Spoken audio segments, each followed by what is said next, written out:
Thanks for joining us today. We've got a number of pieces of legislation that we continue to be very concerned about. Obviously, the COVID package, which is coming to the floor, we don't know either today or tomorrow. It's a real tragedy.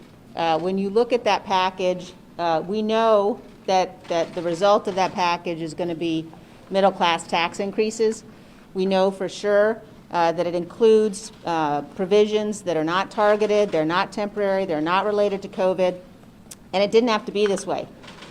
We could have had a bill that was, a fraction of the cost of this one that could have gotten bipartisan approval and support, but the Speaker decided to go in another direction. And so we are going to be saddled with a burden, spending burden, and a tax burden that is really indefensible from the perspective of what it actually accomplishes.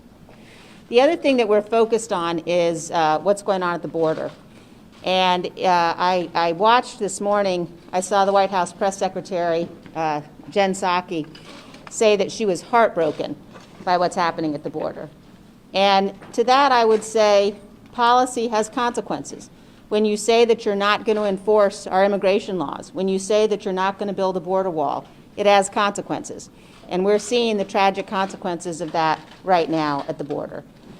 So we are going to be very focused as a conference on what's happening at the border, on working to make sure that as the Biden administration refuses to open schools, they have instead decided to open the border and to let in thousands of people potentially who have got COVID. You've got children at the border that have been separated again from their parents, and being heartbroken isn't a policy.